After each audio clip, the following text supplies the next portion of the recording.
Hello दोस्तों, स्वागत है आप सभी का द लोक बस के इस नए पॉडकास्ट में। दोस्तों, आज का जो हमारा एपिसोड है ये सिविल सर्विस एस्पिरेंट के लिए स्पेशली हम लेकर आए हैं। दोस्तों, सिविल सर्विसेज की तैयारी हमारे देश में लाखों स्टूडेंट कर रहे हैं और इस सपने को पूरा करने के लिए उनके सफ़र के बीच में काफ़ी सारी ऐसी बाधाएं आती है, कई सी समस्याएं आती है जिससे वो कई बार अपने इस सफ़र में सफल नहीं हो पाते हैं। दोस्तों, आपकी इसी दुविधाओं को दूर करने के साथ साथ आपका सिविल सर्विस का सफ़र आसान करने के लिए हमारे साथ आज मौजूद हैं मिस्टर रोहित दादी, जो कि सालों से पूरे भारत में अलग अलग जगह पर यूपीएससी और जो सिविल सर्विस के जो एस्पिरेंट है उनको गाइडेंस देने के साथ साथ कोचिंग के माध्यम से मोटिवेट भी करते आ रहे हैं। और अभी फिलहाल ये कोटा शहर जो कि इंजीनियरिंग और मेडिकल के लिए फेमस है, यहाँ पर अपनी कोचिंग के द्वारा स्टूडेंट को गाइड कर रहे हैं। और आज इन्हीं से हम जानेंगे कि सिविल सर्विसेज की जो जर्नी होती है वो कैसे स्टूडेंट के लिए आसान हो सकती है और कैसे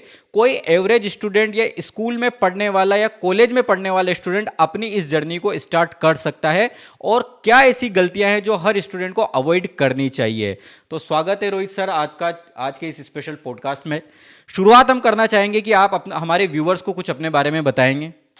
जी, पहले तो बहुत बहुत धन्यवाद आपकी लोक बच की टीम को कि आपने आज एक ऐसे मुद्दे को यहाँ पर सामने रखा है जिसके बारे में हड़ौती में बहुत ही कम चर्चा होती है। मैं आपको सबसे पहले बता दूं मेरे बारे में, तो मेरा नाम रोहित दादिच है। मैं जो है कोटा भजन नगर का निवासी हूँ और हम लोगों ने अपनी जब तैयारी की यूपीएससी की तो हम बीटेक करके जो है मैकेनिकल इंजीनियरिंग से बीटेक करके हम लोग दिल्ली गए थे। वहाँ हमने यूपीएससी की अपनी तैयारी शुरू की। उसके बाद हमने जो है अपने यूपीएससी के इस पूरे सफ़र के बाद जब हमारा सिलेक्शन नहीं हुआ तो उसके बाद फिर मैं जो है अपने कोचिंग क्षेत्र में आगे बढ़ा। मैंने अनअकैडमी से सबसे पहले पढ़ाना सीखा।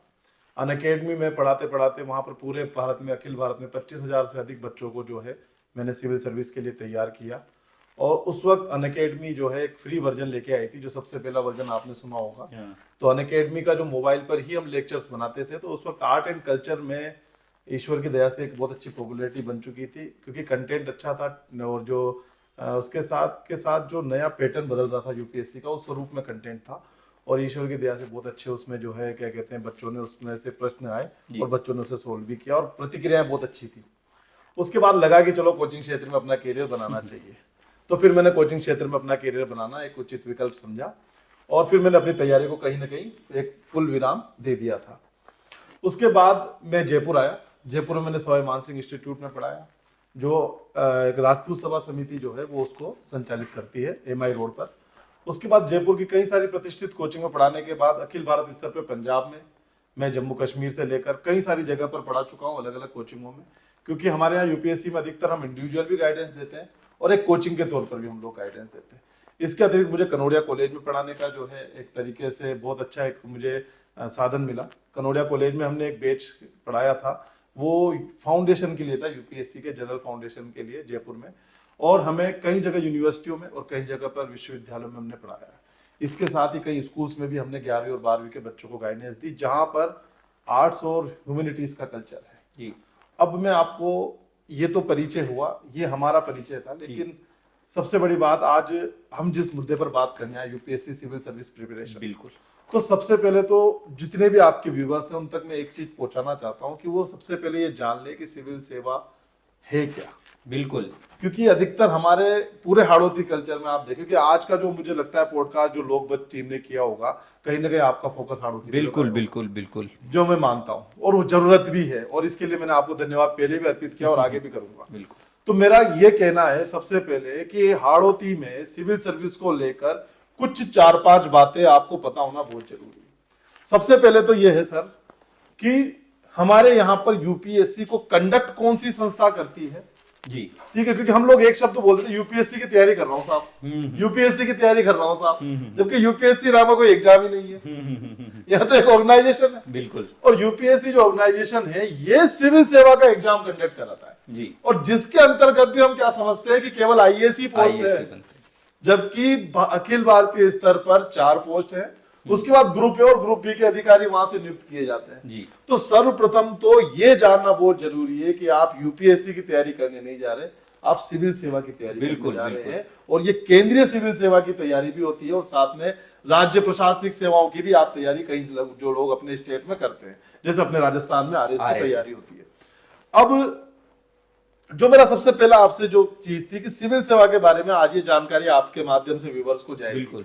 तो कम से कम उनका दृष्टिकोण बदल जाएगा उन तैयारी करने वाले अभ्यर्थियों के लिए। बिल्कुल। क्योंकि सबसे बड़ी जरूरत क्या होती है इस पूरे पेपर में, धैर्य के साथ साथ अनुशासन के साथ साथ सामने वाले का सपोर्ट भी होना चाहिए। बिल्कुल बिल्कुल। और सामने वाला ही जब गलत राय से आपको, जो गलत नजरिए से आपको अगर कोई सलाह दे रहा है या उसको इतना पता नहीं है, तो फिर वो जो है वो कहते हैं ना एक खराब सलाह भी आपका जीवन बर्बाद कर सकती है। बिल्कुल बिल्कुल। क्योंकि मैं और किसी का एग्जांपल लेना इसमें पसंद नहीं करूंगा, असफलता पे तो मैं ही आपको एक उदाहरण दे देता हूँ कि मैं स्वयं मैकेनिकल इंजीनियरिंग ऑनर्स में करके जब दिल्ली गया, तो शायद मुझे इतना भी गाइडेंस नहीं थी।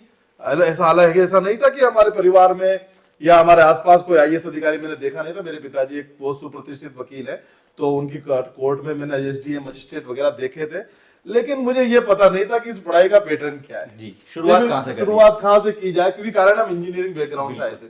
8 सेमेस्टर देने के आने के बाद और फिर जब आपका कैंपस प्लेसमेंट हो जाए, उससे छोड़कर फिर आप एक सिविल सेवा की तैयारी में जाएंगे, तो एक अलग से अगर आपने क्षेत्र बदला है तो उस क्षेत्र की नॉलेज होनी बहुत जरूरी है। और उस जगह में फंस गया।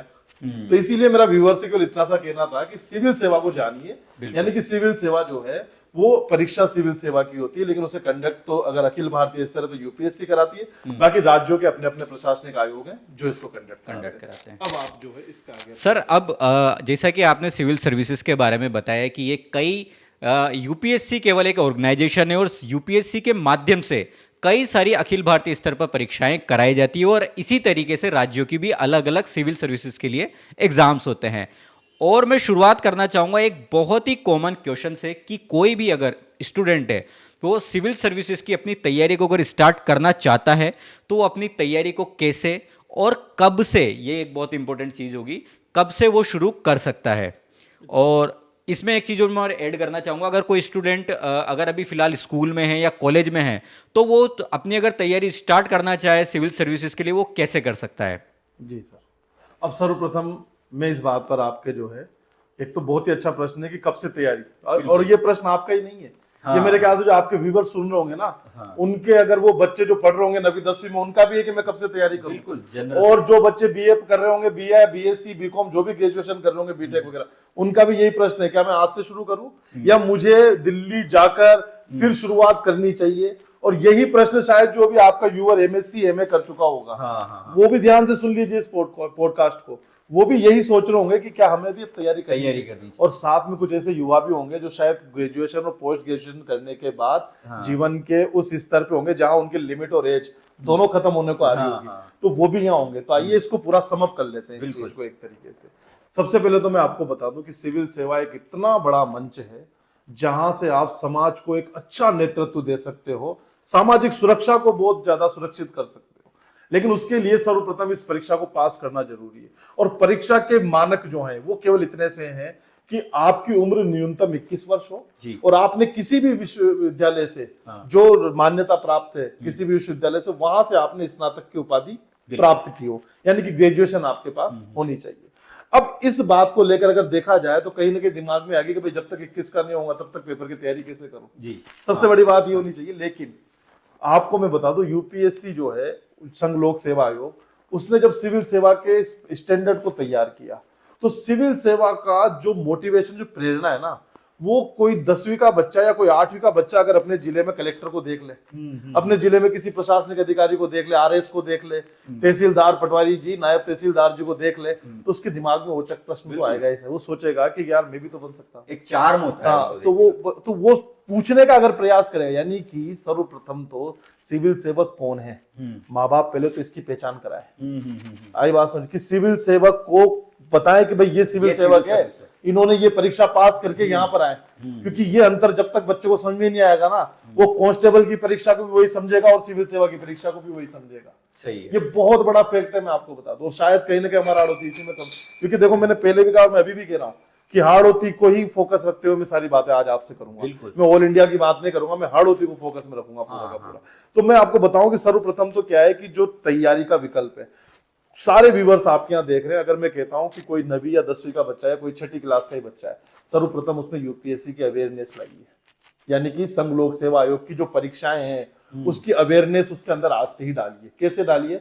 सर्वप्रथम यूपीएससी पहला चरण देता है कि आइए आप सबसे पहले अगर 12वीं पास कर चुके हैं तो आप एनडीए की परीक्षा दीजिए। है तो यूपीएससी का एग्जाम, यूपीएससी का सिविल सेवा एग्जाम है, और यूपीएससी का एनडीए और सीडीएस एग्जाम यूपीएससी का ये। एनडीए एग्जाम से क्या होगा कि आप यूपीएससी के, अगर जिस बच्चे ने 12वीं से उसके दिमाग में 10वीं से आ गया कि मुझे एनडीए देना है, हालांकि मैं सभी व्यूअर्स को नहीं बोल रहा कि आप एनडीए की तैयारी करो, एक चरणबद्ध तरीका है। चरणबद्ध तरीका है कि मान लीजिए किसी ने मैथमेटिक्स ले ली है, और विदाउट मैथमेटिक्स बैकग्राउंड वाले भी एनडीए कर सकते हैं, ऐसी बात नहीं। अधिकतर क्या है हमारा हाड़ौती में, अधिकतर का बैकग्राउंड सेना से इतना जुड़ा रहा नहीं। ठीक है, तो लोग बाग एनडीए वगैरह की तैयारी करते नहीं है, वरना उन्हें यूपीएससी का लेवल पहले दिन ही पता लग जाएगा। कि संघ लोक सेवा आयोग का जो सिलेबस है और जो उसके परीक्षा के प्रश्न पूछने का जो पैटर्न है, वो जिस दिन पहली बार ही परीक्षाओं के प्रश्न का जो स्वरूप समझ जाएगा, तो निश्चित रूप से वो समझ जाएगा कि अब मुझे कब से तैयारी करनी चाहिए। क्योंकि सबसे पहले तो आपको सामने देखो, ये भी एक युद्ध है जिससे बच्चा अंतर्मन से लड़ता है, तो युद्ध में शत्रु का पता होना चाहिए। बिल्कुल। और ये कहते हैं ना, हमने कहा कभी भी खिलाड़ी जब स्पोर्ट्स की बात हो, या चाहे आपके जीवन की बात हो, या चाहे आपके परीक्षाओं की बात हो, सामने वाले को कभी हल्के में नहीं आंकना चाहिए। तो ऐसे ही सामने सिलेबस क्या है, पहले तो उसकी जानकारी अच्छी तरह होनी चाहिए। अगर यही सिलेबस की जानकारी छठी क्लास के बच्चे को या 9वीं क्लास के बच्चे को हो गई कि यूपीएससी में ज्योग्राफी भी आती है, यूपीएससी के सिविल सेवा में ज्योग्राफी है, हिस्ट्री है, इकोनॉमिक्स है, एग्रीकल्चर है, इतने सारे सब्जेक्ट्स हैं, तो वो जो अपनी एसएसटी पढ़ रहा है ना साहब छठी से 10वीं की, वो केवल रटने के लिए नहीं पढ़ेगा। जो होता है ना, मैडम ने यहाँ से लेके यहाँ तक निशान लगा दिए कि इसका आंसर यहाँ से लेके यहाँ तक है ना। जैसे मैं आपको एक छोटा सा एग्जांपल देता हूँ इस पॉडकास्ट के माध्यम से, कि मैंने एक बच्चे से पूछा कि भारत की 3 जो है वो पार्टियां बताओ जो भारत के आजादी के समय पर जो है मतलब आजादी के समय पर जिन्होंने प्रदर्शन किया था, जिन्होंने अंग्रेजों के सामने लड़ाई लड़ी, उन 3 पार्टियों के नाम बताओ। तो उसने वही 3 पार्टियां लिखी साहब जो उसकी कॉपी में थी। उसको बाकी चौथी पार्टी भी याद नहीं आ रही थी। क्यों नहीं आ रही थी? क्योंकि 4th पार्टी याद आने के लिए उसको सबसे पहले ये ज्ञान होना जरूरी था कि ये पार्टियां कर क्या रही है, ये कांग्रेस क्या है, ये आरएसएस का जो अभी हम लेटेस्ट 100 साल का जो हम इतिहास पढ़ रहे हैं, या हम जो क्या कहते हैं, हम भारतीय किसान सभा पढ़ते हैं, हम ये सब चीजों के बारे में हम समझते ही नहीं। हमें तो केवल इतना सा पता है कि इस लाइन से इस लाइन तक रट लो, क्योंकि एसएसटी पे ध्यान नहीं दिया जाता। और हमारा हाड़ौती में तो आईआईटी नीट का जो कल्चर है ना, तो उसमें हम तो केवल 3 ही सब्जेक्ट की कोचिंग लेते हैं, इंग्लिश, मैथमेटिक्स। तो इसीलिए मैं यहाँ हाड़ौती के व्यूअर्स को सावधान करना चाहता हूँ कि यूपीएससी का सिलेबस से पहले यूपीएससी यानी कि संघ लोक सेवा आयोग और सिविल सेवक बनने की अवेयरनेस, जन जागरूकता होना बहुत जरूरी है कि सिविल सेवक बनते कैसे हैं। और जब तक ये बात आप सामने वाले के दिमाग में डालोगे ना, तो किसी भी उम्र में तैयारी नहीं करना। बिल्कुल। क्योंकि जब एवा बताइए, मैं बीटेक 23, जब मैं 21 साल तक का व्यक्ति बीटेक कर रहा हूँ, तब तक मुझे ये पता नहीं है कि शहर का प्रशासन कौन संभालता है। मैं तो और दूसरा एग्जांपल ले ही नहीं रहा, मैं तो आपको मेरा से बता रहा हूँ ना कि जिला कलेक्टर वगैरह इस परीक्षा से बनते हैं। ये तो हम जिस दिन वहां कोचिंग में उस दिन बताया गया कि इससे कलेक्टर बनते हैं, इससे डीएसपी बनते हैं। क्योंकि आज तक मेरा शायद, मैं तो वकील बैकग्राउंड, मतलब मेरे पिताजी तो वकील थे, तो मैं तो वकालत का बैकग्राउंड होते हुए इन चीजों को नहीं जान पाया अच्छी तरीके से। क्योंकि कारण क्या है, कभी खुलकर इस पे परिवार में चर्चा नहीं करी, कभी खुलकर मोहल्ले में इस पे चर्चा नहीं करी। चर्चा हुई तो किस पे हुई? अगर किसान बैकग्राउंड से तो सोयाबीन सरसों पे हुई। बात समझ में। और यदि हम अगर दूसरे बैकग्राउंड से हैं, व्यापार के, तो वहां पर, और कोटा में तो केवल 3 ही तो चीजें ना वो चर्चा होती है, या तो कचौरी, कोटा की कोचिंग, सही बात। और अगर रही बच्ची कुछ बात तो यहाँ की राजनीति। हम 3 ही पे तो बात करते हैं। तो जब तक खुलकर बात नहीं होगी ना साहब, जब तक बताए, तो मैं इसीलिए, ये तो बात होगी अपने हाड़ौती की, लेकिन अब मैं एक जिम्मेदार कोचिंग संस्थान के संचालक होने के नाते ये बात बताता हूँ कि चाहे आप क्लास 9वीं में हो, चाहे आप ग्रेजुएशन में हो, चाहे आप ग्रेजुएशन को पास कर चुके हो, जिस दिन आप में यूपीएससी की एक जागरूकता आ जाए, मान लीजिए कोई ऐसे एस्पायरेंट्स की भी कहानी है हमारे पास जिनको जीवन के लास्ट फेज में, जिन्होंने यूपीएससी की तैयारी की और निकाल दिया यूपीएससी। बिल्कुल। अब आप अगर इस उम्र को ही मानक मान लोगे, तो मानक तो यूपीएससी के 2 ही है ना साहब, कि न्यूनतम आप क्या करोगे 21 साल से, और जनरल के हो तो अधिकतम 32 साल, और अगर आप एसटी एससी हो तो अधिकतम 35 साल, है ना। तो और अटेम्प्ट है कि जनरल के आपके पास 6 अटेम्प्ट है, तो मानक तो यही है ना। तो इसमें उम्र का तो कोई लेना देना नहीं है। आप बल्कि ये कहिए कि अगर आपको सिविल सेवक बनना ही है, तो मोटिवेशन कहां से लें? अगर आप 6 क्लास से उस मोटिवेशन को ले रहे हो, तो केवल मोटिवेशन लेना जरूरी नहीं है। यूपीएससी के उस सिलेबस को देखने के बाद और उसको जानने के बाद, अगर बच्चा सुबह से अखबार पढ़ने लग जाएगा ना, छठी क्लास का बच्चा भी, तो समझ लेना कि वो कहीं ना कहीं उस यूपीएससी सिविल सेवा की तैयारी के लिए अलाइन हो चुका है। तो मेरा तो कहना व्यूअर्स से यही है कि जिस दिन आपके दिमाग में और आपके दिलो दिमाग में किसी सिविल सेवक को देखकर एक जागरूकता आ जाए। और अगर आपका पैशन है शुरुआत से ही कि मुझे सिविल सेवक बनना है, किसी ने, क्योंकि कईयों के घर में गाइडेंस होती है, जिसका एक एग्जांपल मैं आगे दूंगा भी सही है आपको। ये सारे एग्जांपल हम अभी जो बात कर रहे हैं उसको लेके दूंगा मैं, कि टीना डाबी जो है वो अपने माता पिताओं को देख के इन्फ्लुएंस हुई। उन्हें पता था कि यार हमारे घर में आईएएस ऑफिसर है, तो यूपीएससी से तो परीक्षा होती है आईएएस की, तो उन्होंने कहा हमारे घर में यूपीएससी के संस्था से जो पेपर होता है उसके वो है, उनकी तैयारी उन्हें पता थी कैसे होती है। तो उनको तो मोटिवेशन शुरुआत से मिल गया ना साहब, क्लास 10 से ही मिल गया, वो तो ग्रेजुएशन के दौरान भी तैयारी करती रहे। तो मेरा हर किसी से अनुरोध है, अगर आप ग्रेजुएशन कर रहे हैं तो सही समय है, आप तैयारी करने लग जाइए। और अगर आप 9वीं 10वीं में है तो उसकी अवेयरनेस लेकर एसएसटी जैसे सब्जेक्ट, क्योंकि जो आगे सिलेबस में आना है उसे ही तो पढ़ना है। अब आप मान लीजिए कितना अच्छा रिसर्च कर लिया आपने साइंस में, आप बहुत अच्छे वैज्ञानिक हैं, और फिर आप यूपीएससी की तैयारी करने आ गए, तो आपको बहुत ज्यादा समय लगेगा और वो एकदम की अवेयरनेस काम नहीं आती। अवेयरनेस धीरे धीरे जो है, क्योंकि अगर आप एक जिम्मेदार नागरिक बनना चाहते हैं इस देश के, और आपको अगर इस देश का इतिहास ही पता है, तो हमें वो चीज ही पता है कि हमने एक जगह पर जो है कई सारे नेताओं ने, कई सारे हमारे राष्ट्रीय राज्य नेताओं ने एक चीज बोल दी थी कि जब तक मेच्योरिटी, यानी कि जब तक हमारा स्तर उसके बराबर नहीं हो जाता सिलेबस के, हम उस स्तर पर नहीं सोचने लग जाएंगे, तब तक आप किसी चीज की तैयारी नहीं कर सकते। ये वाली मैं सबसे बड़ी बात करूं, यानी कि आप सिंपल एग्जांपल ले लीजिए कि आप चाहे किसी भी उम्र का बच्चा हो, अगर वो 21 साल से लेकर 32 साल की न्यूनतम स्तर पे तैयारी कर रहे हैं, तो मेरा उनसे ये अनुरोध है कि ये सही समय आप तैयारी शुरू कर सकते हैं। तरीके और विकल्प पे चर्चा करें। बहुत अच्छी बात बताई सर ने कि कोई भी अगर यूपीएससी की तैयारी करने के बारे में सोच रहा है तो चाहे उसकी एलिजिबिलिटी की एज 21 ईयर्स है, लेकिन उससे पहले उसकी तैयारी के प्रोसेस में उसको आना पड़ेगा, और ये प्रोसेस वो स्कूल के टाइम से शुरू किया जा सकता है। और इसमें उसके जो पेरेंट्स है या उसके आसपास के माहौल की भूमिका बहुत अहम होने वाली है। और साथ में इसमें कोई भी यूपीएससी के लिए जो तैयारी करता है उसको अटेम्प्ट की भी एक कंडीशन होती है। सर अटेम्प्ट के बारे में जानना चाहूँगा कि कोई भी कैंडिडेट, जैसे अगर मान लीजिए आप जनरल कैटेगरी से हैं तो सामान्य में हमारे पास 6 अटेम्प्ट होते हैं, लेकिन 32 साल तक मैक्सिमम 32 साल जनरल कैंडिडेट्स के लिए, और या फिर 6 अटेम्प्ट। अगर मान लीजिए किसी ने 24 से लेकर 30 तक 6 अटेम्प्ट दे दिए तो फिर वो खत्म हो गया। ऐसे ओबीसी में 9 है, और जनरल एससी एसटी को अटेम्प्ट की कोई मतलब अनिवार्यता नहीं है, लेकिन 35 साल की उम्र तक एज सीमा 35 इयर्स जो रिजर्व कैटेगरीज के लिए रखी गई है। स्पेशल कैटेगरी से जज से नोटिफिकेशन आता है, उस वक्त फिर वो किसी साल मान लीजिए कभी किसी विधवा महिला या किसी को ज्यादा कुछ अटेम्प्ट दे, तो ये जनरल जो चीजें हैं वो जनरल हम बात बता रहे हैं आपको। बाकी नोटिफिकेशन में सब कुछ हर साल नोटिफिकेशन आता है, उसमें वैकेंसीज का भी जो है ब्यौरा होता है। कई बार 1000 वैकेंसी निकलती है, कई बार 900 ही निकलती है स्पेशल केसेस। तो कई बार स्पेशल केसेस में हो सकता है किसी साल एलिजिबिलिटी को आगे पीछे कर दें। जैसे मैं आपके सामने एग्जांपल बैठा हूँ, 2013 में हमारे 2 अटेम्प्ट बढ़ाए थे। अच्छा, पहले 4 ही अटेम्प्ट होते थे। अगर आज मान लीजिए मैं आपसे बोल जाऊं कि इतने अटेम्प्ट होते हैं, कल को नोटिफिकेशन आ जाए तो हमारे पॉडकास्ट की विश्वसनीयता पे सवाल नहीं। ये एक स्पेशल केसेस की बात हम कर रहे हैं। और सर ने जो एक बात बताई, हाड़ौती का रिप्रेजेंटेशन, इसका कोई ऑथेंटिकेट डेटा तो नहीं है हमारे पास, लेकिन चूंकि हम आसपास के माहौल में हम देखते हैं कि रिप्रेजेंटेशन जो सिविल सर्विसेज में वो काफ़ी कम देखने को मिलता है। हम कंपेयर करें राजस्थान के अन्य जिलों से, अन्य क्षेत्रों से, जिसमें आप सवाई माधोपुर का उदाहरण ले सकते हैं, शेखावटी का उदाहरण ले सकते हैं, तो मैं सर से जानना चाहूँगा कि इसके पीछे क्या कारण है कि हाड़ौती के युवा इस सेक्टर में आगे कुछ अचीव नहीं कर पा रहे हैं।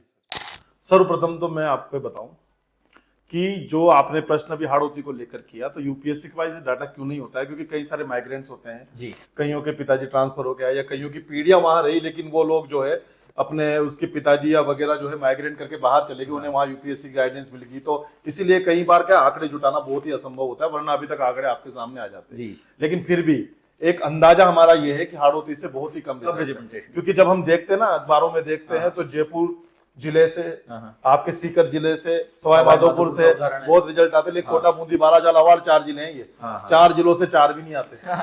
तो यहाँ से पता लग जाता है कि, और फिर किसी साल तो 1 भी नहीं आता, है ना, और किसी साल 2 साल लगातार एक ही व्यक्ति आते हैं। मतलब ये भी दिक्कत है कि 2-3 साल तक एक ही व्यक्ति, वो भी अधिकतम संभावना कहाँ है, कोटा या झालावाड़ से। बूंदी और बारां तो अभी भी इस मामले में पिछड़े हुए हैं। ठीक, यहाँ जो बच्चों का हमने एक मानसिकता देखी है, वो सिविल सर्विसेज को लेकर इतना हमें देखने को नहीं मिलता है। कारण है, मैं आपको बताऊं कि हाड़ौती के क्षेत्र में क्या हुआ, कोचिंग का विकास जितना हुआ ना सर जी, उतना ज्यादा हमारे आधारभूत संरचना में स्कूल और कॉलेजेस का विकास नहीं हुआ। अच्छा। हम कहाँ, हम एक तरफ कोचिंग को लेकर सबसे आगे बढ़े, हाँ हाँ हाँ। लेकिन हम परंपरागत शिक्षा पद्धति में तो अभी पीछे ही है ना। ओके। और यूपीएससी जो है वो साइंस मैथ तो है नहीं। हाँ हाँ हाँ। तो हमारी जो कोचिंग सिस्टम बड़ा कोटा का, हाड़ौती में क्या बोलते हैं कि हाड़ौती में कोचिंग अच्छी है। कौन सी कोचिंग अच्छी है? मेडिकल। आज आपके पॉडकास्ट के माध्यम से बताइए हाँ। कि मेडिकल, यानी कि आज आप देख लीजिए, आप अपने बगल में अगर कोई मैथमेटिक्स का हाँ। टीचर है ना, तो उस पर शक नहीं करोगे आप, बिल्कुल। क्योंकि आपको पता है जहां से ये पढ़ा होगा बहुत अच्छी मैथमेटिक्स इसकी हाँ, होगी। हाँ। ठीक है ना। तो हमारे गली गली में जो कोचिंग सेंटर मिल जाते हैं वो साइंस बैकग्राउंड के होते हैं, साइंस या मैथमेटिक्स बैकग्राउंड, क्योंकि पता है उन्हें कि भाई क्या कहते हैं कि मेडिकल और आईआईटी नीट की कोचिंग्स का हमारे यहाँ बहुत अच्छा स्तर है। लेकिन क्या उसी स्तर से हमारे सरकारी स्कूल यहाँ पर बढ़े? जी। उसी स्तर से क्या हमारे कॉलेजेस की व्यवस्था यहाँ पर हुई? नहीं हुई। तो जब बात सिविल सेवा की आती है ना सर, तो मैं फिर एक बार कहता हूँ कि दोनों के सब्जेक्ट और विषय अलग अलग है। आज सिविल सेवा के विषय क्या है? ज्योग्राफी, यानी कि भूगोल, इतिहास, ये तो उसके विषय है। हमारा बच्चा 10वीं तक क्या कमर कस के बैठा हुआ है, वो बढ़िया साइंस, 3 ही सब्जेक्ट में कोचिंग, इंग्लिश मैथ साइंस। तो एक बार बताइए, जब 10वीं के बाद वो इंग्लिश मैथ साइंस की कोचिंग पे जोर देके पढ़ रहा है, तो आधे से ज्यादा तो बच्चों के अंदर भी एक भावना समा गई है कि मुझे 11वीं में कौन सा सब्जेक्ट लेना है, या तो साइंस लेना है या कॉमर्स लेना है। अच्छे और मार्क्स आर्ट्स कौन लेते हैं? हाँ हाँ। अपने यहाँ पर क्या बोलते हैं, आर्ट्स कौन लेते हैं? ये पढ़ाई में पढ़ाई बिल्कुल है। वीक होते हैं, या फिर जिनका मतलब क्या कहते हैं कहीं पास भी हो सकता है, हाँ, आर्ट्स में तो हो ही जाएगा। बिल्कुल। और वही आर्ट्स आगे जाके बच्चों को कंपटीशन में बता रही है हाँ। कि भाई वही सब्जेक्ट कि भाई हमें पढ़ोगे, जिसको सामान्य अध्ययन बोला जाता है। ये तो सामाजिक अध्ययन आगे जाके सामान्य अध्ययन बन जाता है ना, तब जीवन असामान्य नजर आता है साहब। तो इसमें सबसे बड़ी दिक्कत क्या होती है कि हाड़ौती का बच्चा जो है ना, उसकी गलती नहीं है, आधारभूत संरचना धीरे धीरे हमारे यहाँ विकसित हो रही है। अब हमारे यहाँ पर आप देखिए, आज कोटा में आप बताइए कई सारे ऐसे कोर्सेज है जिनके कॉलेजेस भी नहीं है। जी बिल्कुल नहीं है ना। जब हमारे यहाँ साइंस के आपको मिल जाएंगे, बीएससी कॉलेज मिल जाएगा, बीए कॉलेज मिल जाएगा, एमए कॉलेज मिल जाएगा, लेकिन अगर हम बात करें बीए मास कम्युनिकेशन की, नहीं है बिल्कुल। और अब ऐसे सब्जेक्ट जब अलग अलग नहीं मिलेंगे तो आर्ट्स वाला तो सीमित हो गया ना, आर्ट्स वाला बच्चा तो सीमित हो गया, और साइंस में जो बच्चा है उसको तो बीएससी एमएससी करके आगे जाना है। तो कुल मिला के क्या है कि जब तक पीछे से अवेयरनेस नहीं आएगी, और ये तो एक सतत प्रक्रिया है, बहुत सालों की प्रक्रिया है। आप दिल्ली से कंपेयर कर लेते हो, एक तो सीधा सबसे बड़ी दिक्कत ये है, जयपुर से कंपेयर कर रहे हो, भाई वो राजस्थान की राजधानी है, निकटता होने से जरूरी थोड़ी है कि उतना ही विकास हमारे यहाँ हो जाएगा। ये बात समझ में, जयपुर में तो राजधानी में तो हर विषय का, हर स्ट्रीम का कॉलेज खुलेगा। तो और जब अच्छे अच्छे स्ट्रीम के कॉलेज खुलेंगे तो वहां प्रोफेसर भी क्या होंगे, हाँ। उसी तरीके से, उसी बुद्धिमता, उसी बुद्धि स्तर के आएंगे, जिसको हम बोलते हैं बुद्धिमता स्तर के, आईक्यू लेवल बोलते हैं, जनरल आईक्यू उनकी वैसी रहेगी। अब हमारे यहाँ का टीचर भी साइंस बैकग्राउंड के, बच्चे भी साइंस बैकग्राउंड के, तो वो यूपीएससी के बारे में चर्चा भी कम करेंगे, वो सिविल सेवा के बारे में चर्चा भी कम करेंगे, क्योंकि अधिकतर जो आसपास का माहौल होता है ना, उसको लेकर ये बातें क्रिएट होती है। लेकिन पिछले कुछ सालों से बदला है ट्रेंड, बदला हुआ है। उसका कारण बताता हूँ। तो धन्यवाद दीजिए भारत की प्रतिष्ठित कोचिंगों को, उन्होंने जो रील्स बनाई है और जो उन्होंने जो फेमस किया, और आजकल की पत्रकारिता को, वरना पहले तो भाई साहब इतने आईएएस में सिलेक्शन हो जाते थे, अखबार में निकलता भी नहीं था। अच्छा। लेकिन आजकल तो क्या है कि इंटरव्यूज वगैरह जो हुए ना, प्रचारित हुए, सोशल मीडिया का मैं तो यहाँ से धन्यवाद ही दूंगा। कुछ नाम भी मैं लेकर धन्यवाद देता, विकास दिव्य, कीर्ति सर हुए, इन सबका धन्यवाद दीजिए आप, कि इन सब लोगों ने क्या करा, एक तरह से इतनी जागरूकता कर दी कि अब हर किसान का बच्चा, या हर किसान या एक सामान्य इंसान, चाहे वो जवान हो, चाहे वो क्या कहते हैं प्राइवेट नौकरी करता हो, वो सब कुछ अपने बच्चों में क्या भविष्य देखने लग गए कि नहीं, आईआईटी और नीट से अलग भी क्या हो सकता है, एक करियर। ये बदलाव आया ना साहब, लेकिन 5 साल का ये बदलाव है। अब जाकर आप लोगों ने पॉडकास्ट किया है, लोग बच की टीम कब से काम कर रही है। और अभी भी आप ही ऐसे उदाहरण हो। अभी इतने सारे जो यहाँ पर पॉडकास्टिंग या कुछ भी ऐसा यहाँ पर कार्यक्रम हो रहा होगा, तो कोटा में कभी इस तरीके का सिविल सेवा का बड़ा सेमिनार वगैरह ऐसा नाम ही नहीं सुना। तो जब तक ऐसे नहीं होंगे, तो तभी तो मैं आपकी टीम को धन्यवाद अर्पित कर रहा हूँ। तो बार बार ये मुहिम छेड़ते रहिए, हो सकता है आपकी वजह से ये क्रांति आ जाए आगे आने वाले समय। तो धीरे धीरे बच्चों को, और फिर उसके बाद हमारे हाड़ौती में आर्थिक स्थितियां ऐसी रही है कि हम अधिकतर एग्रीकल्चर पे डिपेंड रहे। अधिकतर आप देखिए जमीन एग्रीकल्चर। तो जब हम प्राइमरी सेक्टर पे डिपेंड रहते हैं ना साहब, तो प्राइमरी सेक्टर वालों का प्रशासनिक अधिकारियों से जो है बहुत ही कम मिलना जुलना होता है। उनका ज्यादातर रेवेन्यू अधिकारी, प्रशासन में भी रेवेन्यू अधिकारी यानी कि पटवारी, तहसीलदार, वो वहीं तक ही सीमित हो जाता है। अगर आप द्वितीय और तृतीय क्षेत्र में आ जाते हैं तो आप फिर आगे के प्रशासनिक अधिकारियों से मिलने की होती है। तो कई बार क्या होता है, ये पीछे का बैकग्राउंड और अधिकारी, कुछ लेवल के अधिकारी हमारी तहसील और जिला में बार बार हमसे टकरा रहे हैं, बच्चों से मिल रहे हैं, उसका भी बहुत बड़ा अंतर होता है। कोई बात नहीं, धीरे धीरे हाड़ौती में भी इस प्रकार का जो है बच्चे जो है समझ रहे हैं इस चीज को। क्योंकि अब मैंने देखा है, पिछले साल में नहीं, एक बच्चा जो है यहाँ से सीयूईटी से बच्चे ने जो है क्या कहते हैं, दिल्ली यूनिवर्सिटी का कॉलेज मिला है उनको। सीयूईटी अभी तो हम सीयूईटी के बारे में भी नहीं जानते कि आजकल कल आज तो हमारा पूरा पॉडकास्ट ही सिविल सेवा पर है, आगे नेक्स्ट कभी करेंगे इस पे। तो उस लड़की ना आर्ट्स से, वो 10th में भी 90% के अबव थी, अच्छा 12th में भी 90% के अबव, आर्ट्स लिया उन्होंने इच्छा से। जी तो जब कोटा में ऐसे एग्जाम्पल मिलना शुरू हो गया ना सर, तो इसका मतलब बदलाव तो आ रहा है, बिल्कुल धीरे धीरे बदलाव आएगा। लेकिन बदलाव से ज्यादा जरूरी क्या है कि ये बदलाव निरंतर होना चाहिए। निरंतरता होनी जब चाहिए। तक हमारे, और जो यहाँ से इस पॉडकास्ट को अगर कोई व्यक्ति सिलेक्टेड हो चुके हैं ना कोटा बूंदी बाराजाला अवार्ड से, तो हमारा तो हाथ जोड़ के निवेदन है कि आपकी बड़ी जिम्मेदारी है, बिल्कुल आप अपने पीछे फौज तैयार करिए, पोस्ट तैयार कर, ये तो उनकी जिम्मेदारी जो अग्रज है। क्योंकि एक सतत प्रक्रिया है। ये सिलेक्शन होना कोई 24 घंटे 365 दिनों में ये संभव नहीं हो पाता। इसके लिए प्रयास काफ़ी लंबे समय से करने पड़ते हैं। तो सर जैसा कि हम हाड़ौती को लेकर बात कर रहे हैं कि कोटा जो कि मेडिकल और इंजीनियरिंग कोचिंग का हब माना जाता है और पूरे देश के स्टूडेंट युवा यहाँ पर पढ़ाई करने आ रहे हैं, और इसी बीच में आप सिविल सर्विसेज के लिए यहाँ पर स्टूडेंट को तैयारी कराने की बात कर रहे हैं। तो आप अपने आप को इसके लिए कैसे प्रिपेयर करते हैं और कैसे आपने यहाँ पर अपने आप को प्रेजेंट करने की कोशिश की है सर? देखिए मैं आपको बताऊं कि कोटा में ऐसा नहीं कि शुरुआत नहीं हुई जी, कोटा में भी 2-3 कोचिंग है जो बहुत सालों से जो है उन्होंने सिविल सेवा को लेकर एक अपने लक्ष्य तैयार किए हुए हैं।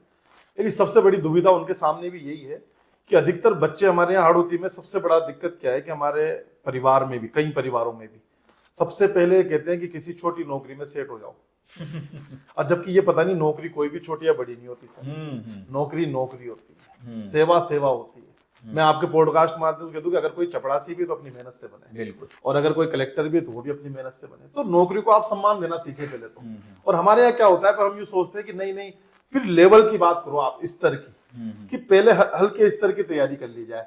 तो हम सबसे पहले हमारे यहाँ पर क्या है कि आप ये देखिए 95% है उसको भी एसटीसी करा देते हैं हमारे यहाँ, बीएसटीसी उस बच्चे को भी, जबकि उसमें पोटेंशियल है, वो उसमें वो बीए के साथ अगर ग्रेजुएशन की तैयारी करता तो उसमें पोटेंशियल है।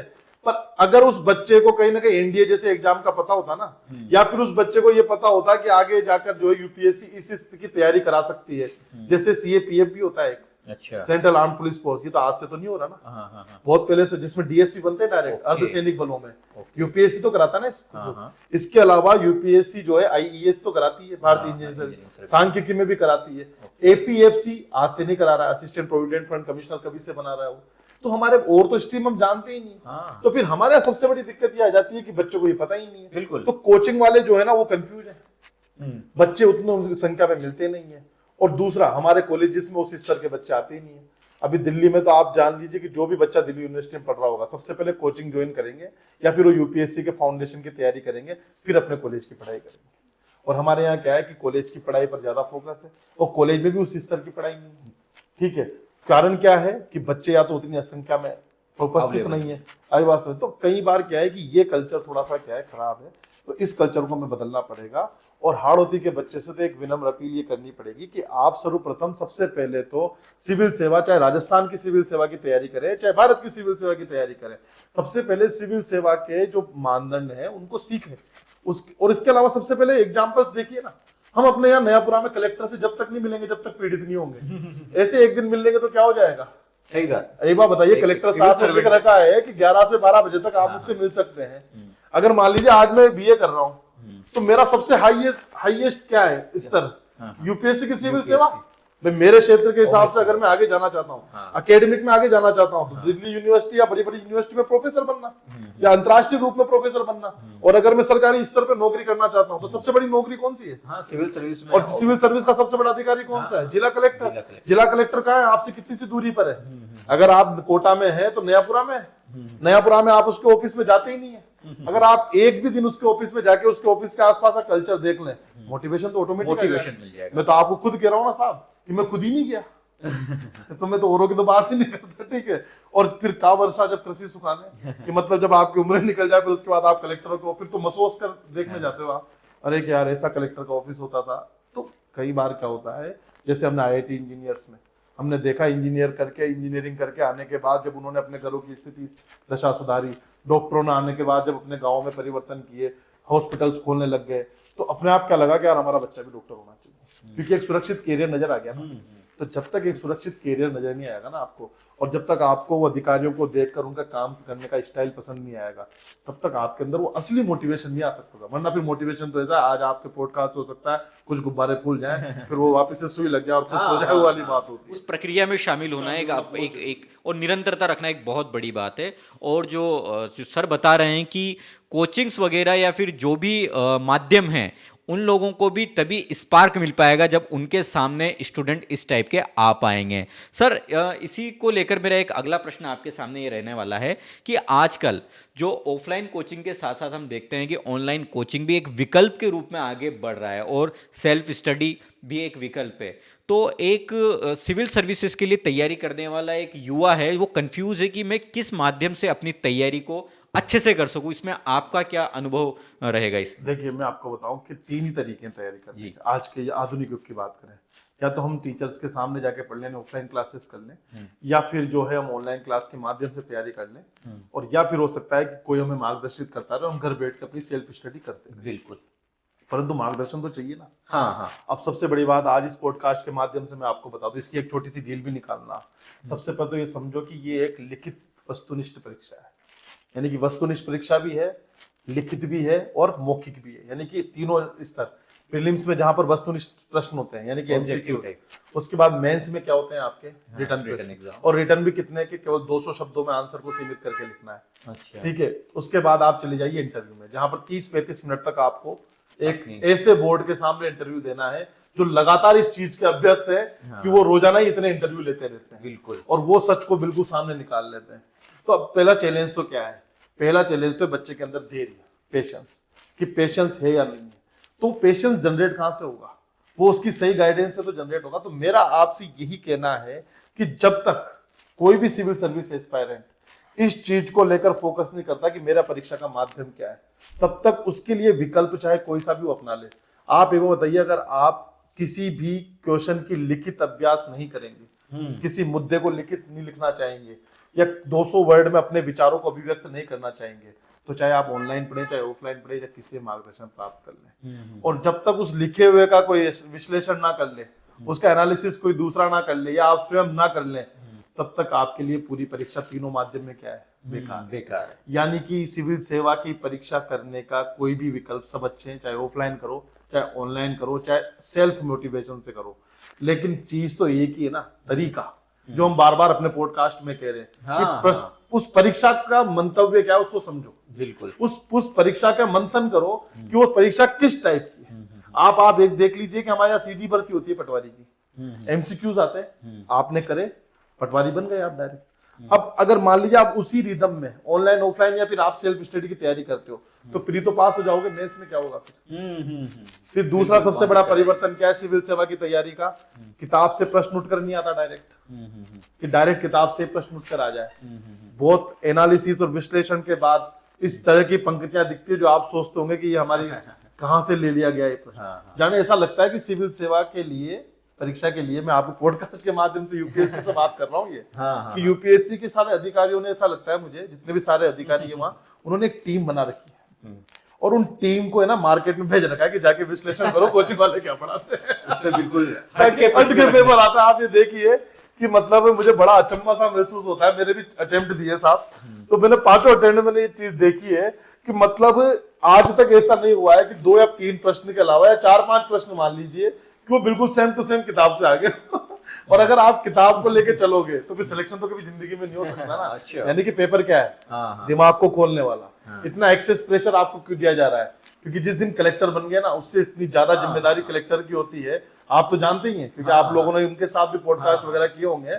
तो कलेक्टर के ऊपर कितना प्रेशर रहता है, तो उस प्रेशर को हैंडल करने की जो तैयारी है वो आपके तैयारी के दौरान ही कर दी बिल्कुल, कि इतना हैंडल। अब वो आप कहोगे कि सर 28 सब्जेक्ट, मतलब 28 अलग अलग तरीके के मुद्दे।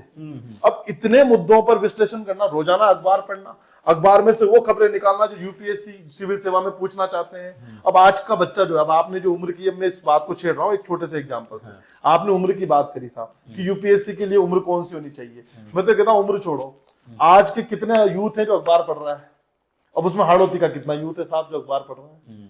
हमारे यहाँ हड़ौती में एक तो वैसे अखबार की अवेलेबिलिटी कम है, कौन से उस स्तर के अखबार की, जैसे दैनिक जागरण होता है। ये हमारे यहाँ पर जब तैयारी हम करते थे तो हमारे टीचर बोलते थे दैनिक जागरण का राष्ट्रीय संस्करण पढ़िए हिंदी वाले, या फिर आप जो है क्या कहते हैं द हिंदू पढ़िए। अच्छा, है ना। अब द हिंदू जैसे अखबार अगर आपको पढ़ने हैं तो बताइए हड़ौती में कितनी जगह द हिंदू आता है। तो ये भी एक महत्वपूर्ण चीज हो सकती है अपनी तैयारी की जर्नी में। बहुत महत्वपूर्ण। मैंने क्या कहा, जब तक सिविल सेवा को आप जानोगे नहीं अच्छी तरीके से, हाँ, कौन सी हाँ। किताबें, कौन से स्रोत, हाँ। कौन सी चीजें, इससे भी पहले सबसे जरूरी है अखबार। और हम तो एक चीज बोलने लग गए, अगर अखबार में आना है तो अखबार को पढ़ना ही होगा। बिल्कुल बहुत अच्छी बात है। कि अगर अखबार में आना है तो अखबार को पढ़ना ही होगा। नहीं तो अखबार में तो आप कैसे भी आ सकते हो, कल को किसी को चाकू मार दो अखबार में आ जाओगे आप। गलत तरीके से। लेकिन अगर आपको जो है अखबार में आना है तो अखबार में आने का मतलब क्या है, उस अखबार को अगर आज किसी बच्चे ने, किसी नहीं पढ़ा होगा, चलो हटाओ, मैं तो आज यूपीएससी सिविल सेवा की बात नहीं करता। मान लीजिए आज आपके ही बच्चे ने या मेरे बच्चे ने अखबार पढ़ा, उसने यह खबर देखी कि अफगानिस्तान के तालिबान ने पाकिस्तान पर अटैक किया, ये खबर आप जब बच्चा पढ़ा तो उसको अगर उस तालिबान का अर्थ पता लग जाए, उसको अफगानिस्तान की अभी वर्तमान राजनीति पता लग जाए, तो कितने इंटरेस्ट से उस एडिटोरियल को पढ़ेगा। बिल्कुल पढ़ेगा नहीं पढ़ेगा। लेकिन अगर अब आप मान लीजिए कि आपको ना तालिबान से मतलब है ना अफगानिस्तान से मतलब है, आपको तो सरसों और सोयाबीन से मतलब है, या फलाना अंता विधानसभा में कौन खड़े हो रहे हैं उनसे मतलब है, तो फिर क्या करोगे आप। सही बात है। तो फिर आप एडिटोरियल की तो अंदर गए नहीं ना। तो सर्वप्रथम मेरा व्यूअर से अनुरोध है कि यूपीएससी सिविल सेवा की तैयारी के लिए पहले तो अखबार को अच्छी तरह पढ़े, और अखबार में वो खबरें जो आपको एक सिविल सेवक बनाने के लिए बहुत ज्यादा उसके सिलेबस के अनुरूप हो, उन खबरों को सबसे पहले पढ़िए। तो सबसे पहले तो हमारे पास स्रोत भी अच्छे होने चाहिए सर। बिल्कुल। तो कोटा में सबसे बड़ी कमी क्या है कि जो कोचिंग्स है ना, वो उन स्रोतों की जानकारी बच्चों तक नहीं पहुंचा पाती, इसीलिए हम लोग यहाँ पर क्या है पिछड़ रहे हैं। तो वो सीधी सी बात, इसमें मैं सभी की कमियां आप अगर इसको एक समअप करें तैयारी के लिए स्रोतों को, तो हम किस तरीके से हमारे व्यूअर्स को बता सकते हैं? सबसे पहले तो जो बच्चों की एनसीईआरटी है, कक्षा 6 से लेकर कक्षा 12 तक की जो एनसीईआरटी है, उन एनसीईआरटी का अवलोकन करना चाहिए। उसको बिंदु दर बिंदु, यानी कि लाइन बाय लाइन और बिंदु दर बिंदु उसका एनालिसिस होना चाहिए। ऐसा नहीं कि पीछे के प्रश्न है उसको कर लिया और काम कर, वैसे नहीं होता है। यहाँ डिटेल में उनको पढ़ना चाहिए और साथ में छोटे छोटे हैंड नोट्स बना के रख लेना चाहिए। तो ये तो आपके एनसीईआरटी एनालिसिस हो गया। सर्वप्रथम एनसीईआरटी। अगर कोई बच्चा डायरेक्ट रेफरेंस बुक पे जा रहा है ना, तो अपने मनुष्य जीवन से सीख लो कि हमने जब चलना सीखा था तो हम डायरेक्ट दौड़ने नहीं लगे थे। हम पहले जो है रिपसते यानी रेंगते हुए चलते थे। उसके बाद फिर हम जो है जब बड़े हुए तो फिर हमने क्या करा, घुटनों के बल चलना सीखा। फिर उसके बाद थोड़ा खड़े होते गिरते थे। तो इसी तरह एनसीईआरटी वो है जो आपका दिमाग कक्षा 6 से सामान्य अध्ययन की तरफ क्या कर देगा, मूव कर देगा। तो कल को मान लो किसी का इंटरेस्ट एक साथ डेवलप नहीं हो रहा है, क्योंकि मान लीजिए आप जब रेफरेंस बुक उठाओगे तो अगला जो लेखक था उसका स्तर तो बहुत बड़ा था, तो उससे तो पहला अक्षर ही ऐसा डाल दिया होगा कि उसे देखते ही नींद आ जाएगी। तो अगर कल को आप कक्षा 6 की एनसीईआरटी से पढ़ रहे हो तो धीरे धीरे माइंड डेवलप होते होते 12वीं तक का जो स्तर आपका तैयार होगा, फिर ग्रेजुएशन का।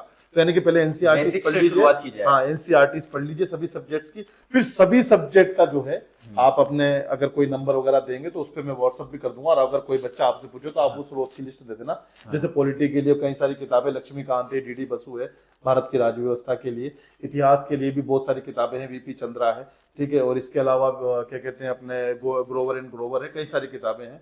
और ऐसे ही एनवायरमेंट वगैरह सबके लिए रेफरेंस बुक्स भी है। एनसीईआरटी को साथ साथ आप रेफरेंस बुक को पढ़िए, और उनमें से मुख्य परीक्षा प्रश्न में क्या क्या आता है, तो मुख्य परीक्षा के प्रश्नों के लिए तैयारी करते रहिए, और अखबार को डेली उनके साथ पढ़ते रहिए, क्योंकि अखबार अपने आप में आधी से ज्यादा सामान्य अध्ययन की तैयारी करवा देता है। बस आज मान लीजिए आपकी, मैं आज की खबर बता रहा हूँ ना आपको, अफगानिस्तान तालिबान वगैरह, अगर अब तालिबान का इतिहास, आज तालिबान शब्द आ गया तो ऑटोमेटिकली आपको तालिबान जानने के लिए इसका इतिहास जानना पड़ेगा।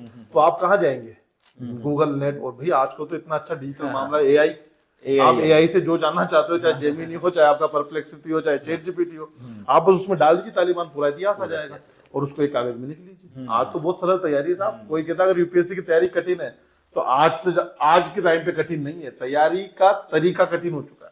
पर जो स्टूडेंट जिसको इस बारे में अभी तक शुरुआत ही नहीं कर पा रहा हो, तो उसके लिए तो ये भी एक बड़ी चीज़ हो जाती है। सर ने बहुत अच्छी इन्फॉर्मेशन दी है। सर आगे हम बात करना चाहेंगे कि हर एस्पिरेंट को लगता है कि यूपीएससी केवल नॉलेज की लड़ाई है, और इसके जो चैलेंजेस है इसके बारे में मैं आपसे जानना चाहूँगा कि कोई भी एक स्टूडेंट जो यूपीएससी की अपनी जर्नी को शुरू करता है, उसके जो आगे हैं किस टाइप के चैलेंजेस उसको फेस करने पड़ते हैं, उसका सामना वो कैसे करे? सर देखो मैं आपको ये बात बताऊं कि कई लोग ना इसको है ना बिल्कुल वास्तव में ना अपना वो बना लेते हैं एक तरीके से प्रतिष्ठा का सवाल। यूपीएससी की तैयारी करने चले जाते हैं और जब यूपीएससी में सिलेक्शन नहीं होता ना तो प्रतिष्ठा का सवाल बना लेते हैं। जी जी। लेकिन पहले मनन करना जरूरी है कि मेरा सिलेक्शन क्यों नहीं हुआ। भाई वो परीक्षा ही तो थी तो परीक्षा, हमने 10वीं की परीक्षा ही पास करी। मान लो किसी के 10वीं में 85% आए किसी बच्चे के, तो उसने रिजल्ट के बाद कभी ये मनन किया कि मेरे 15% कम क्यों आए, या कभी इस चीज पे बहुत अच्छी तरीके से उसने सोचा कि इस 85% में मेरे प्रतियोगिता परीक्षा यानी कि जो जो प्रैक्टिकल परीक्षा थी, प्रायोगिक परीक्षा, उसके कितने नंबर थे और मेरे लिखित परीक्षा के कितने नंबर थे। क्योंकि हमने कभी नहीं सोचा ना इस मामले में, हमने कभी ध्यान नहीं दिया। आप भी अच्छी तरह से आज इस चीज को सोच रहे हो कि 10वीं में किसी बच्चे के 90% आ गई, हमने ताली बजा दी। लेकिन अगर लिखित परीक्षा और प्रायोगिक परीक्षा के नंबर अगर हटा के सेपरेट देखें तो शुरुआत से इस चीज का ध्यान होना चाहिए कि हम लिखित में कितने अच्छे हैं। तो इसीलिए क्या होता है कई बार बीच में, अच्छा किसके साथ संघर्ष नहीं है, संघर्ष किसके जीवन में नहीं है। आप लोग अगर यहाँ पर जितने भी व्यूअर्स हैं वो ये सोचते हैं यूपीएससी की तैयारी बड़ी है, केवल नॉलेज की है, तो मैं तो अभी भी कह रहा हूँ ना कि कई सारे ऐसे एग्जाम्पल हैं जिन्होंने अखबार पढ़ा, एनसीईआरटी पढ़ी और केवल रेफरेंस बुक पढ़ी घर पे। राजस्थान का एक एग्जाम्पल मैं ले लेता हूँ सर, हेमंत पारिक है, हनुमानगढ़ से, 2023 का रिजल्ट है। मम्मी मान जो है उनकी माताजी जो है वो नरेगा की मजदूर थी जी, मनरेगा की, और पिताजी पर सामान्य पुजारी थे। अब उस बच्चे के पास तो ना कोचिंग के पैसे, जो आप ऑफलाइन ऑनलाइन कर रहे हैं सेल्फ स्टडी, वो तो विकल्प ही खत्म हो गया वहां तो। उस बच्चे ने क्या करा, कॉलेज में कुछ अच्छे शिक्षक थे जिन्होंने उसको मार्गदर्शन दिया, किताबें दी, दोस्तों ने सपोर्ट किया, पारिवारिक जनों ने सपोर्ट किया। उसी सपोर्ट के माध्यम से इस परीक्षा का माध्यम समझा, इसका पूरा जो है तरीका समझा और उसके बाद क्या कर लिया, इसको पास कर लिया। तो एवा बताइए क्या उनके जीवन में संघर्ष नहीं था? 6th क्लास में फेल होने वाली जो हमारे यहाँ पर एक आईएएस रुक्मणी जो है वो आईएएस बनी, 6th क्लास में फेल हो गई थी वो तो ऐसे तो वो कभी जिंदगी में आईएएस बनने की नहीं सोच सकते। 12th फेल की हम बात करते हैं मनोज जी की, हमें तो 6th फेल बता रहा हूँ आपको राजस्थान के एग्जाम्पल में। 6th फेल जो हो इसका मतलब हम क्या कहते हैं, ये तो आईएएस कभी जिंदगी में नहीं बन सकता, सोच नहीं सकता कोई। क्योंकि हमारे हाड़ोती में सबसे बड़ी दिक्कत याद है क्या है, हम याद क्या बोलते हैं, हम तो भाई साहब उसी व्यक्ति को पढ़ाएंगे आगे जो बहुत अच्छी तरह पढ़ेगा, और उस पढ़ाई का मानक क्या है, परसेंटेज। और ये यूपीएससी परसेंटेज का खेल नहीं, अगर परसेंटेज का खेल होता तो मनोज कुमार जी आईएएस नहीं होते, और नहीं वो आईपीएस बनते, और नहीं कई सारे ऐसे एग्जाम्पल हैं अगर परसेंटेज का खेल होता। इसीलिए शायद 90, 95, 100% जो 98% वाले सीबीएसई के टॉपर हैं 12वीं और 10वीं के जो मेरिट में आते हैं, वो आपको यूपीएससी में दिखाई नहीं देते। और कहीं ना कहीं वो कारण यानी कि धैर्य का खेल है, धैर्य है, पेशेंस है। दूसरा, अगर आपने इसको केवल नॉलेज की लड़ाई मान लिया है तो अगर आप असफल भी होगे तो आप तब भी आपको एक जानकारी मिली है, एक प्रतिष्ठित नागरिक होने के नाते आपने क्या क्या नहीं पढ़ा, आपने भारत के इतिहास को जाना, आपने भारत के भूगोल को जाना, आपने भारत की राजनीति को बहुत अच्छी तरह समझा, आपने भारत की अर्थव्यवस्थाओं को समझा। इन सब का उपयोग आप अपने दूसरे करियर में कर सकते हैं, हम भी तो कर ही रहे हैं साहब तो ऐसे और भी कर सकते हैं। हालांकि अब इसमें सफल और असफल होना ये पढ़ाई के ऊपर, देखो अधिकतर क्या होता है कि जब आप जीवन में ये सोच लें कि क्यों होता है हमारे भारत में, क्यों होता है कि किसी ने बीए करने के बाद उसने 6-7 साल तक यूपीएससी में अपना समय दिया है ना, सिविल सेवा की तैयारी करी, अब सिलेक्शन नहीं हुआ, अंत में जब रोजगार की तरफ जाएगा तो तैयारी क्या हो जाती है, जीरो, शून्य हो जाती है। तो इसीलिए ऐसे प्रश्न खड़े होते हैं। लेकिन अब आप ये समझिए कि अगर उसी को ही पॉजिटिव वे में लेकर हम अपने दूसरे करियर की तरफ चलें तो कईयों ने इसमें सफलता प्राप्त की है, कईयों ने सफलता प्राप्त करी है इसमें, और ऐसे कई अनेक उदाहरण। लेकिन आज हम सिविल सेवा पे फोकस है तो हम सिविल सेवा की बात करेंगे। तो इसीलिए यूपीएससी तो ऐसा, और जिसने असली यूपीएससी की तैयारी की है ना वो तो डिमोटिवेट कभी हो ही नहीं सकता, क्योंकि जो इतने ज्यादा प्रेशर को झेल चुका है तो वो डिमोटिवेट। और देखो फिर तो ऐसे भी होता है, कई बार मैं आपके इस पॉडकास्ट के माध्यम से परिवारजनों, रिश्तेदारों और सबसे ये बात जो है कहना चाहूंगा कि यूपीएससी के बच्चों को 2 ही चीज की जरूरत है। पहला धैर्य की, तो लेकिन आपकी तरफ से भी उसको पूरा सपोर्ट, सकारात्मक सपोर्ट होना चाहिए। और जब तक सकारात्मक सपोर्ट आपका नहीं मिलेगा तब तक बच्चा आगे, क्योंकि आप मतलब अगर मान लीजिए हम फेल होके जाए और हमारा परिवार हमें धुतकार दे तो फिर तो ये समस्या बनी रहती। तो लेकिन मैं फिर भी कहता हूँ कि यूपीएससी की तैयारी कभी डिमोटिवेट नहीं कर सकती आप। सर ने बहुत अच्छी बात बताई कि एक इच्छा शक्ति के ऊपर बहुत सारी चीज़ें निर्भर करती है एक स्टूडेंट की तैयारी में। अगर उसकी इच्छा शक्ति है तो वो लिमिटेड रिसोर्सेज में भी सफल हो सकता है, जिसके कई उदाहरण सर ने बताए भी हैं। और 12th फेल जो मूवी है वो हमारे सामने एक बहुत बड़ा एक एग्जाम्पल जिसको हम अच्छे से देख सकते हैं, उसकी कहानी से हम इंस्पिरेशन ले सकते हैं। सर, तो मेरा अगला क्वेश्चन भी इसी से एक जुड़ा हुआ है कि बहुत सारे मिथ्स सर्कुलेट होते हैं कि केवल टॉपर्स ही जो यूपीएससी की एग्ज़ाम्स की तैयारी को अच्छे से कर सकते हैं, जबकि एवरेज स्टूडेंट के लिए चैलेंजेस काफ़ी सारे हो सकते हैं। तो इस मिथ को आप कैसे थोड़ा सा स्टूडेंट के सामने क्लियर कर पाएंगे? ये तो कोई मतलब मैं आपको बताऊं कि टॉपर्स और क्या कहते हैं, ये तो उनकी लड़ाई नहीं है। यूपीएससी में इस चीज का तो कोई मतलब ही नहीं है सिविल सेवा में। कारण कैसे नहीं है? सिविल सेवा का रिजल्ट उठाइए, उसका अंतिम सिलेक्शन पॉइंट देखिए कि जिसके 50% के भी ऊपर मार्क्स आ जाते हैं वही क्या हो जाते हैं, रैंक में आ जाते हैं और सिलेक्टेड हो जाते हैं। तो इसका अर्थ ये है कि वहां जाकर प्रत्येक बच्चे के लिए 50% नंबर लाना ही सबसे बड़ा चैलेंज हो चुका है। तो फिर तो टॉपर्स और दूसरों के लिए तो और आप टॉपर्स मान कैसे रहे? मैंने तो अभी कहा ना, आपका मानना तो केवल परसेंटेज से कि जिसके 90-95% आ गया आपने टॉपर मान लिया, जिसके 70-75% आया आपने उसको टॉपर नहीं माना। लेकिन वो 70-75 वाले को भी 50% मार्क्स वहां लाने हैं और 90% वाले को भी 50% मार्क्स लाने हैं। तो सबसे बड़ी दिक्कत तो वही खत्म हो गई कि अगर हम यूं समझे कि टॉपर्स ही इसको क्रिएट कर सकते हैं, तो नहीं। आपके सामने एग्जाम्पल दे दिए और फिर संसाधन भी नहीं है। कैसे? मैं आपको दिव्या कुमारी जी का अगर एग्जाम्पल दूं, महेंद्रगढ़ से, केवल 8x8 का कमरा है सर। अच्छा, वही घर है, पिताजी है नहीं, केवल माता जी है। 2 बार बने, पहले आईपीएस बने और फिर उसके बाद आईएएस बने। और छोड़ो, अपने आड़ोती की बात करें ना, डगजाला वार्ड चले जाएंगे। डगजाला वार्ड में आयुषी जैन है। आयुषी जैन जी का आप घर देख लेंगे तो बहुत ही छोटा घर है और किराने की दुकान चलाते हैं उनके पिताजी। अच्छा, हाँ, वो आयुषी जैन जो है वो स्वयं 2 बार सिलेक्टेड हुई है और ये लेटेस्ट रिजल्ट की बात कर रहा हूँ। अच्छा, हाँ, और पहले आईपीएस थी और फिर अब आईएएस बनी है। और उनके छोटे भैया जो है, वो छोटा भाई भी उनका जो है 2-3 इंटरव्यू दे चुका है। तो गाइडेंस थी ना। वहीं डगझाला वार्ड में किसी एक सरकारी स्कूल के शिक्षक नहीं उनको, तो हमारे शिक्षकों का तो है, शिक्षक की तो निर्माता है सर। तो ये तो शिक्षक मार्गदर्शन। तो आप सालों से चूंकि यूपीएससी एस्पिरेंट से जुड़े हुए हैं, तो कोई ऐसी इंस्पायरिंग स्टोरी जो हमारे व्यूअर्स से आप शेयर करके इनको बहुत अच्छे से मोटिवेट कर सकें, इंस्पायर हो सकें, जिससे ये लोग। राजस्थान के एक आईएएस अधिकारी, अच्छा, और आप उनकी कहानी सुनेंगे तो आप भी कहेंगे कि क्या इतने पेपर और क्या इतनी तैयारी किसी लेवल पर हो सकती है। राजेंद्र गरासिया जी, अगर वो हमारा पॉडकास्ट सुन रहे होंगे तो मैं उनसे मिल भी चुका हूँ। मथुरा मार्ट में एसडीएम थे वो। अच्छा, तो राजेंद्र गरासिया जी सबसे पहले यहाँ पर शिक्षक बने राजस्थान में। हाँ, राजस्थान में पटवारी बने, उसमें भी उनका सिलेक्शन हुआ। उसके बाद आरएस अधिकारी बने और आरएस अधिकारी के बाद भारतीय सिविल सेवा में उन्होंने किया। तो हम तो दूर क्यों जाए, हम तो अपने अधिकारी को पूछे कि भाई हमारा अधिकारी जो हमारे यही का एक व्यक्ति इतना संघर्ष करके आगे बढ़ा। और चेतराम मीणा जी, चेतराम मीणा जी ने लगातार 5-6 साल तक संघर्ष किया और 2018 में सफलता प्राप्त की। यहीं के ही हैं, अपने राजस्थान के ही हैं। अच्छा। और चलो ठीक है, राजस्थान से आगे निकलते हैं क्योंकि संघर्ष तो संघर्ष है, चाहे भारत के किसी भी कोने से किया जाए। महाराष्ट्र की कहानी कोल्हापुर की आपने सुनी होगी। हाँ, एक व्यक्ति जो बकरियां चरा रहे हैं, ऊंट चरा रहे हैं, और वीरदेव जी, वीरदेव, उनका भी रिजल्ट आया। तो कई सारी स्टोरी है सर ये तो। पर मैं तो आपसे फिर भी एक चीज कहूंगा, इन सब स्टोरियों से ज्यादा जो भी बच्चा जिस जिले से आपका पॉडकास्ट देख रहा है, जिस जगह से आपका पॉडकास्ट देख रहा है, वहीं पर ही अपने सिविल सेवक अधिकारी से मिल लीजिए, वो उसका भी एक संघर्ष ही होगा।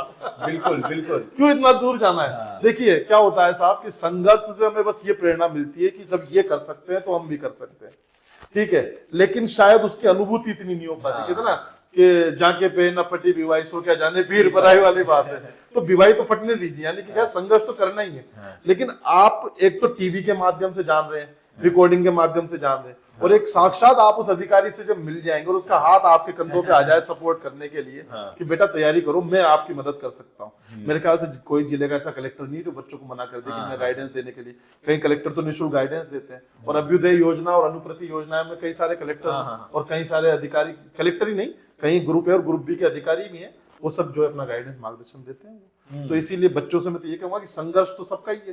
कहानियां, स्टोरी राजेंद्र गरासिया जी का मैंने आपको दे ही दिया। बाकी पिक्चरें आजकल आती है, आप 12th में मनोज कुमार, जो 12th फेल है, मनोज कुमार जी का संघर्ष देख लीजिए, जिन्होंने चक्की तक चलाई है। इससे बड़ा संघर्ष क्या होगा?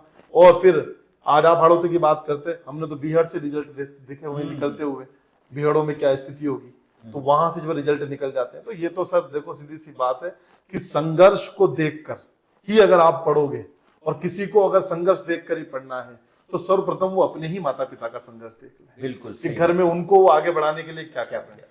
और आपको सिविल सेवा का मोटिवेशन सबसे पहले तो ये करना है कि मैं सिविल सेवा की तैयारी क्यों करूं। सर्वप्रथम तो ये सवाल मन से उठना चाहिए, जिस पर मैं चर्चा पहले करना चाहता था, हालांकि कि मैं सिविल सेवा की तैयारी क्यों करूं, क्योंकि हमें ये पता नहीं है इसका मकसद क्या है तैयारी करने का, कि भाई ये उद्देश्य क्या है इसका तैयारी करने का। ये चीज सबसे जरूरी है, क्योंकि कारण क्या है, कई लोग केवल ये समझते हैं क्या कलेक्टर बनते ही इस तैयारी की जो महत्वता है वो खत्म हो जाती है क्या। कलेक्टर से भी आगे पोस्ट होती है, सचिव होता है, उसके बाद बहुत सारी चीजें हैं, तो भारत के टॉप मोस्ट अधिकारी जो है वहां से आप बनते हैं। तो कुल मिला के सर्वप्रथम तो समाज सेवा का निर्णय संकल्प लेना है, और समाज सेवा को पूरे उत्तरदायित्व और ताकत के साथ, यानी कहते हैं ना कि पावर आ जाती है आपका, उस पावर के साथ अगर आपको करना है तो अधिकारी बनना होगा। वरना समाज सेवा तो राजनीति के माध्यम से भी करते हैं कुछ लोग, और कुछ लोग समाज सेवक भी होते हैं जो अपने। तो सर्वप्रथम तो ये देखिए कि आप आईएएस की सिविल सेवा की तैयारी के लिए ये मोटिवेशन बनाओ कि वो जो उद्देश्य है ना वो आपको दिन रात सोने ना दे कि मुझे क्यों सिविल सेवक बनना है। वरना हमारे यहाँ कई सारे याद है क्यों बनते हैं, फलाने को दिखाना है, उसको दिखाना है, ऐसे सिविल सेवक नहीं बना जाता। मूवीज वगैरह में भी काफी आता है। वो तो देखो मसाला है, वही मसाला है, लेकिन ये सब एक तरफ है। सर्वप्रथम अपना एक ऐसा उद्देश्य जो लॉन्ग टाइम तक धैर्य बनाए रखे, वरना क्या होगा, कल को आप 2 अटेम्प्ट फेल होंगे, अल्लाह हटाओ उसको कुछ और चीज से दिखा देंगे, यूपीएससी से नहीं दिखाएंगे, ये हो जाएगा। तो इसलिए सर्वप्रथम ऐसा लॉन्ग मोटिवेशन रखो कि कल को मान लीजिए आईएएस बनने के बाद क्या होगा, आईएएस या किसी भी सरकारी अधिकारी बनने के बाद अगर आपके पास इतनी पावर तो आ गई ना कि जो भी एक गरीब पीड़ित व्यक्ति आपके पास आया या शोषित व्यक्ति आपके पास आया उसको तो न्याय दिला सकते हो ना। हाँ बिल्कुल, तो बस यही तो मोटिवेशन हो गया ना आपका सबसे बड़ा। बिल्कुल। अब आप मान लीजिए उसको तो मोटिवेशन ना बना के अपने बदले की भावनाओं को, या मम्मी के लिए, पापा के लिए, इसके लिए, तब तो फिर ये आगे नहीं बढ़ सकते। फिर आप इसमें ये चीज होती है। सर बहुत अच्छी बात आपने बताई। अब मेरा एक बहुत ही एक इम्पोर्टेंट प्रश्न होने वाला है। चूंकि हम कोटा शहर में बैठ के ये पॉडकास्ट कर रहे हैं और हमने देखा है कि यहाँ पर जो मेडिकल और इंजीनियरिंग के जो स्टूडेंट्स यहाँ पढ़ाई करने आते हैं वो अपने एग्ज़ाम्स के रिजल्ट के बाद अगर उन्हें रिजल्ट अपनी मंशा के अनुरूप नहीं मिलता है तो कुछ गलत कदम उठा लेते हैं।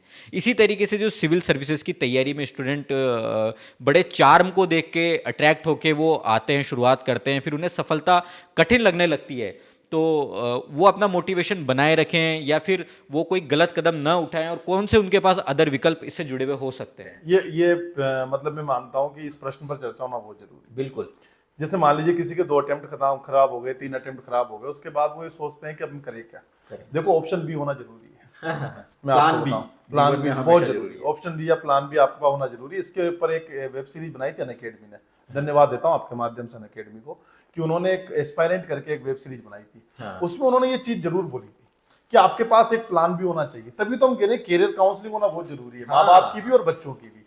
कि मान लीजिए कल को किसी बच्चे ने, जैसे अभी मैं था, मैंने बीटेक की, अगर कल को मैं फेल हो जाता तो मैं कोई बात नहीं अपने इंजीनियरिंग क्षेत्र में जाकर था, कोई बात नहीं, मैं कल नहीं गया आज जाऊंगा, तो एक प्रोफेशनल डिग्री मेरे पास थी। तो हमारे यहाँ सबसे बड़ी दिक्कत क्या है कि बीए और एमए को जो कैरियर मान लेते हैं ना, उन्हें कुछ थोड़ा सा स्किल यानी कौशलता विकास के काम करने पड़ेंगे। तो कुछ ना कुछ स्किल भी आप साथ में डेवलप करते रहो, ताकि कल को अगर मान लीजिए, अभी कई सारे एग्जाम्पल मैं आपको बता सकता हूँ। ऐसे गौरव अग्रवाल जी थे हमारे यहाँ पर, जो क्या कहते हैं फर्स्ट रैंक आई थी जिनकी, वो तो नौकरी करने के साथ साथ ही बन गए ना आईएएस। अच्छा। हाँ, तो ऐसे कई सारे उदाहरण है ना, नौकरी करने के साथ साथ ही आईएएस बन गए। अब आप कहोगे कि सर ये तो जो है क्या कहते हैं ऐसा तो कैसे पॉसिबल है, कहा लोगों ने किया है।